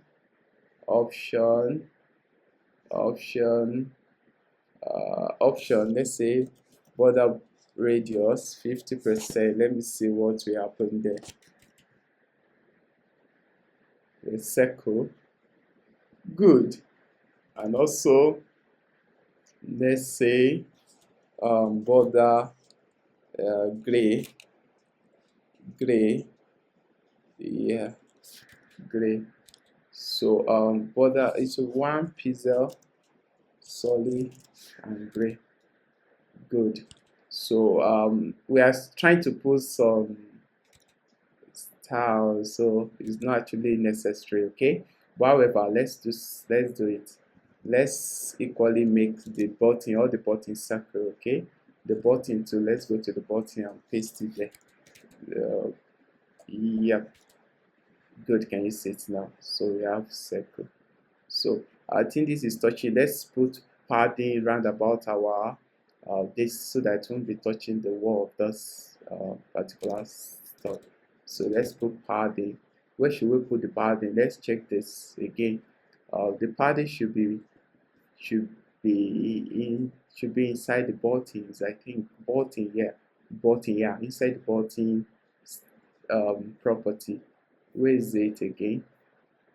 Okay, inside the buttons property, button. So I'm going to give you assignment. You work on the close, minimize and maximize. Okay, so I will make available this the links to the GitHub where you can fork this code so that you will be able to work on the assignment. Okay, all right. If you like that, click on the like button and share. Also subscribe if you have not subscribed. Okay, thank you. So let's put padding around about that. So padding should be this so that it will not be touching. Oh, padding, why is deforming? I don't like that. So I won't allow that to happen there. I won't allow that to happen. So let's, instead of that, I'm going to do what should I do? oh, it's not actually here. It's not actually here. Let me put it on the wrapper, on the wrapper itself. That should be computer wrapper. I mean calculator wrapper. So this should be, let's say, 0.5 rem. Let's see that. It's like it pushes this one. Let me see what will happen. The weight, let's, if wrapper. So what happened is that, you know, this padding was not calculated in this area before. So let's add that to it. So we are going to be adding 0.5, 0.5, or left and right, 0.5, 0.5. 0.5, 0.5, that is 1. So it's going to be, the width is going to be 17 now, 17. Good. And the height also, we are going to increase it to 33. Good. Can you see it? Perfect. So perfect now. So we can actually put, let's say for this main button, let me put, let's now remove the main button. The padding we added initially, we can now remove it because you can see now it's pushing. Okay, you can leave that, but for this upper one, we can remove the padding so that it won't, can you say something? I think it's okay. Is that okay? Is that okay? Is that okay? Okay, your assignment, work on this, close this, and also add C to clear the screen, to reset. Okay, so plus 10 points, plus 5 points, that should be 3 point something. Okay, good, correct. Okay, now let's put let's say the main value. The main value, where is it? Is it the main value or this one? Let me try and see something there. Let's see something. I want to just to do something. Yeah, it's cool. How do you say it? So let's say margin below. Margin below should be 0.5 rem. I think it's cool. If margin below is 0.5 rem, then we need to add to the height of the container 0.5, 0.5. So 0.5. Let's add to the wrapper 0.5. So height 0.5.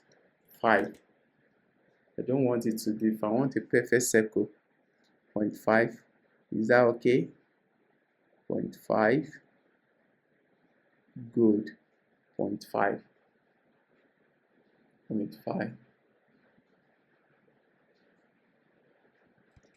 And also, let's say, let's equally put in the upper, that should be controls. Okay, no, not inside the control now. It should be inside upper item. Let's say upper item. Good. So upper item.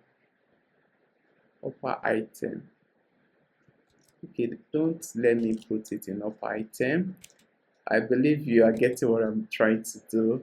Now let's remove the, we are just walking through, we are done already, but let's just do something. Let's see how we can make it look more attractive. So let's put it here. Good. This height, the value height, let's say the height 100%, so that it's, yeah, because I don't want situation whereby it's going to okay, I don't want it to okay, for the upper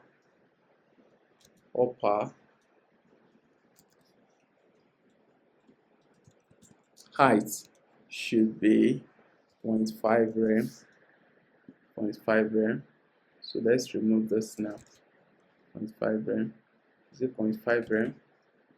Or then meaning that this font size is going to be reduced. We can change this to the height should be 1 rem. 1 rem and 0.5. So if that is the case, then I think it's okay now. It's soon. Now we need to add height to the wrapper. The height should be 14, then 24, 24, 25. Perfect circle. Good. We have a perfect circle, right? Good. So we can now remove. So the padding here, the control, the item, where is it? The item, can remove this padding now. Good. Can remove the padding. Then we can remove this. This too now. Can remove the wrapper border. Is cool. It's correct. So input, display input, we can put that, but it's going to be bottom, so as to demarcate between the button and the display. Can you see? So I'm going to remove the other one. I'm going to remove the one for main display, and this we can remove that. Good. So perfect. That's our calculator. So this too high. Let me reduce the height. The wrapper should high, instead of this, should I say this? Good. I think it's better this way. Then if I say 8 divided by 2 is equals to 4. So it's better. So that is the end of the calculator. I hope you enjoy it. Can you see it's responsive? Can you see? It's responsive, okay? It's responsive. You can scroll. I think we should be able to scroll too, right? Yeah, it's responsive. So that is that. Can you see? These are the different screen sizes. We have Galaxy, we have this Pro, we have yeah. So let's go back to the main. So this is it. That's the calculator created by.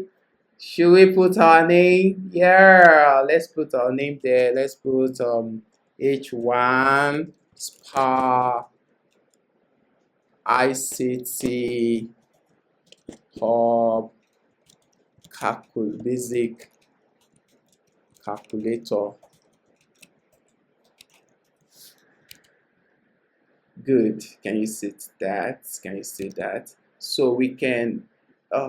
Why is it showing that for us? So let's search for container center. So why is it now? Why is it not giving us center? All right, let me change it to flex. Good. Then the flex direction column. Good. And the gap between the two gap, let's say 5 rem. Good.